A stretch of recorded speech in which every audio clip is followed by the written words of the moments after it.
नमस्कार, आपका स्वागत है रेडियो इंडिया के जौनपुर बुलेटिन में। आइए नजर डालते हैं 13 अगस्त 2020 की प्रमुख खबरों पर फटाफट अंदाज में।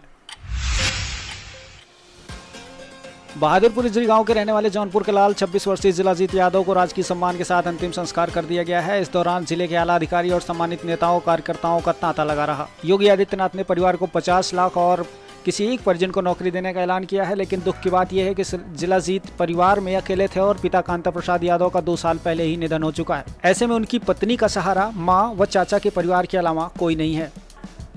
उधर शहीद के घर पहुंचे जिलाधिकारी ने एसडीएम को निर्देश किया कि राजस्व कर्मचारियों से तत्काल जमीन चिन्हित कराकर शहीद जिलाजीत यादव की मूर्ति लगवाएं और एक पार्क का नामकरण उनके नाम पर किया जाए। इसके अलावा परिवार के लोगों के बताए जाने वाले सड़क को भी शहीद के नाम पर रखा जाएगा। उधर शहीद के घर तक एक अदद सड़क न होने से नाराज ग्रामीणों ने वाराणसी लखनऊ हाईवे को जाम कर दिया। मौके पर वीडियो और शहीद के चाचा जिलाजीत पहुंचकर स्थिति को नियंत्रण में किया। काफी मशक्कतों के बाद ग्रामीणों ने जाम को खोला और रास्ते के निर्माण का आश्वासन मिलने के बाद मामला शांत हुआ। पवारा थाना क्षेत्र के नरगहना गांव निवासी एक गिरोहबंद अपराधी की संपत्ति कुर्क करने के बाद तहसीलदार को रिसीवर नियुक्त कर दिया गया है। यह कार्रवाई डीएम के आदेश पर की गई। नरगहवा गांव निवासी शहनवाज उर्फ टेंगर का पवारा थाना क्षेत्र में गोवध निवारण अधिनियम समेत कई अन्य गंभीर धाराओं में मुकदमा दर्ज है। आरोप है कि न्यायालय से बार बार वारंट जारी होने के बावजूद हाजिर नहीं हो रहा था।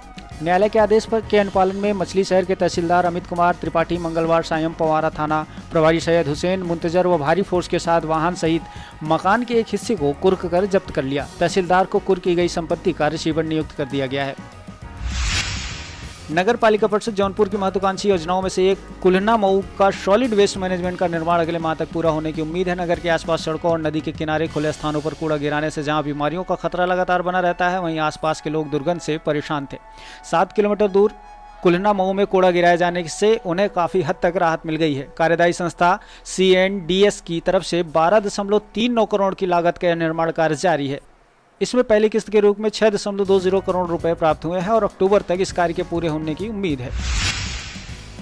अब घर बैठे कोई भी ऑनलाइन आवेदन कर राशन कार्ड बनवा सकता है। इसके लिए आम जनता को जिला पूर्ति कार्यालय के चक्कर नहीं काटने होंगे। जिला पूर्ति कार्यालय ने अपर खाद्य आयुक्त अनिल कुमार दुबे के हवाले से जानकारी दी है कि नया राशन कार्ड बनवाने के लिए जिले के लोग जरूरी दस्तावेज के साथ अपने निकटतम जनसेवा केंद्र पर जाकर आवेदन कर सकते हैं। इतना ही नहीं, पुराने राशन कार्ड में संशोधन के लिए ऑनलाइन आवेदन कर सकेंगे। खाद्य और रसद विभाग की वेबसाइट से आवेदन पत्र का प्रारूप डाउनलोड किया जा सकता है। नए राशन कार्ड आवेदन एवं प्रचलित राशन कार्ड में संशोधन के लिए 20 रुपये का शुल्क निर्धारित है। इसके बाद 30 कार्य दिवस के भीतर राशन कार्ड आवेदन स्वीकृत होने व जारी होने की सूचना आवेदक के मोबाइल फोन पर SMS द्वारा दे दी जाएगी। सिकरारा थाना क्षेत्र के बरईपाड़ नेवड़िया में सुबह 10:30 बजे एक बाइक पर आए 3 बदमाशों ने माधुरी तिवारी के नाम से संचालित वक्रांति केंद्र का देखभाल करने वाले यासीन को चाकू मारकर 68,000 रुपये लूट लिए। गुरुवार सुबह केंद्र पर यासीन और उसका बेटा मामूल को काले रंग की पल्सर पर आए 3 बदमाशों ने असलहा दिखाते हुए पहले यासीन को धमकाया और फिर चाकू मारकर उसे घायल कर दिया। यासीन के बेटे मामूल के विरोध करने पर बदमाशों ने उसे कई थप्पड़ जड़े और लूट को अंजाम देते हुए तीनों बाइक पर सवार होकर सिकरारा की ओर भाग निकले। सूचना पर SHO सिकरारा अरुण कुमार मिश्रा वहां पर पहुंचे और घटना की छानबीन में जुट गए। श्री कृष्ण जन्माष्टमी जिले में धूमधाम से मनाई गई। पुलिस लाइन समेत विभिन्न स्थानों पर सजाई गई श्री कृष्ण जन्माष्टमी पर झांकी का दर्शन कर लोग देर रात तक मुग्ध होते रहे। झांकी सजाने से पहले उन्होंने भगवान श्री कृष्ण की मूर्ति को गोमती नदी के जल में नहलाया। उसके बाद उनका श्रृंगार किया। जिले में बुधवार को भी सार्वजनिक अवकाश घोषित किया गया था। शीतला चौकिया धाम, काल भैरव मंदिर, पुराने हनुमान मंदिर, नौपेड़वा के बक्सा थाना परिषद, हनुमानगढ़ी परिषद, श्री राम जानकी और श्री हनुमान मंदिर और नौपेड़वा बाजार सहित दर्जनों स्थानों पर मंगलवार रात श्री कृष्ण जन्माष्टमी धूमधाम से मनाई गई। जौनपुर में हुई भारी बारिश ने एक बार फिर किसानों के चेहरे पर मुस्कान ला दी है। झमाझम बारिश से धान की फसल को जीवनदान मिल गया है। खेत में रोपे गए धान के पौधे कड़ी धूप से सूखने लगे थे। बारिश पड़ने से उनमें एक नए अंकुरण हो रहा है। हालांकि बारिश के चलते सड़कों पर गांव और रास्तों पर भारी कीचड़ और जलभराव के कारण आवागमन में काफी परेशानी हो रही है। लगातार बारिश बने रहने के कारण पशुओं और पशुपालकों को काफी दिक्कतों का भी सामना करना पड़ रहा है। धर्मापुर विकासखंड के किरतापुर सेवई नाला निवासी 94 वर्ष के स्वतंत्रता सेनानी बनारसी की जिंदगी तंगहाली से गुजर रही है। नेताजी सुभाष चंद्र बोस के आज़ाद हिंद फौज के सिपाही रहे बनारसी देश की स्वतंत्रता के लिए 6 माह तक रंगून के टांगो जेल की यातनाएं झेली थी। वर्तमान में यह बीमारी के दौर से गुजर रहे हैं। बनारसी ने बताया कि 1942 में द्वितीय विश्व युद्ध के दौरान आज़ाद हिंद फौज में सिपाहियों की भर्ती हो रही थी और बनारसी जियावाड़ी स्थित आज़ाद हिंद फौज के सेंटर पहुंच गए थे। नेताजी सुभाष चंद्र बोस ने उन्हें नाबालिग बताते हुए भर्ती करने से मना कर दिया। इस पर वो रोने लगे। नेताजी को तरस आ गया और भर्ती कर फौजियों की सेवा में लगा दिया। अंग्रेजों ने उन्हें गिरफ्तार कर लिया और रंगून की टांगो जेल में बंद कर दिया था। 6 माह तक जेल में बंद रहने के बाद उन्हें रिहा कर दिया गया और बनारसी इस समय बीमार चल रहे हैं। ठीक से उपचार न होने से उनकी दशा लगातार बिगड़ती जा रही है।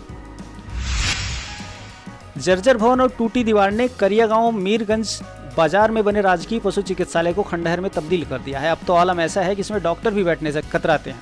चारों तरफ गंदगी और झाड़ियों से पशुपालक भी परेशान है। यहाँ वर्ष 2000 में राजकीय पशु चिकित्सालय का निर्माण किया गया था। सभापति लालजी, उमाकांत, कमला प्रसाद सहित अन्य पशुपालकों का कहना है कि सुविधाओं के अभाव में कीमती पशुओं का इलाज नहीं हो पा रहा है। पूर्व मंडल अध्यक्ष कृष्णकांत दुबे ने पशुपालन मंत्री को पत्र भेजकर अस्पताल के मरम्मत कराने की मांग की थी, लेकिन अभी तक कोई कार्रवाई नहीं हुई। पशु अस्पताल में उपकरणों का भी अभाव है और अस्पताल में तैनात फार्मासिस्ट अपने तरीके से बीमार पशुओं का इलाज करते हैं। पुलिस अधीक्षक के निर्देशन में एसपी ग्रामीण, सीओ मछली शहर और एसएचओ मीरगंज राजेश कुमार ने पुलिस टीम के साथ अपहरण के आरोपी को गिरफ्तार करते हुए अफरीता को सकुशल बरामद कर लिया है। गिरफ्तार अपराधी पंचम पुत्र पन्ना लाल, निवासी ग्राम गहनी, थाना बरसठी का रहने वाला है। उधर लाइन बाजार पुलिस ने भी 2 किलो और 300 ग्राम गांजा के साथ वन विहार रोड चौरा माता मंदिर के पास से 2 अभियुक्त राजू राजभर और देवा उर्फ देवानंद को गिरफ्तार किया है। गुरुवार को भाजपा युवा मोर्चा ने डीएम को ज्ञापन देकर मुहर्रम की आज़ादारी को लेकर सरकार द्वारा विशेष गाइडलाइन जारी करने की मांग की है। भाजयुमो के नगर मंत्री रहबर अब्बास, अल्पसंख्यक मोर्चा के पूर्व जिलाध्यक्ष सैयद सलमान अब्बास ने प्रतिनिधि मंडल के साथ मुख्यमंत्री को संबोधित ज्ञापन जिलाधिकारी दिनेश कुमार सिंह को सौंपा है। शॉर्ट सर्किट से कोतवाली स्थित भारतीय स्टेट बैंक में अचानक आग लग गई, जिसमें हालांकि कोई बड़ा नुकसान नहीं हुआ, लेकिन फर्नीचर आदि जलकर राख हो गए हैं। धुआं देखने के बाद अपना डीसी की तरफ से आ रहा था ऊपर के से मैंने चैनल खोला और अपनी खिड़की खोली, बिजली को कट कर दिया और उसके बाद तुरंत जो है पवन एसओ को फ़ोन किया, पवन जी को कोतवाली, उसके बाद फायर ब्रिगेड को फ़ोन किया। उसके बाद सब लोग आए, तब तक आग जो है धीरे धीरे बढ़ती है। नुकसान बस फर्नीचर का हो सकता है, वो भी क्योंकि टाइम रहते बुझा ली गई आग, उसमें बहुत कम। बैंक में जरूरी कागजात होते हैं।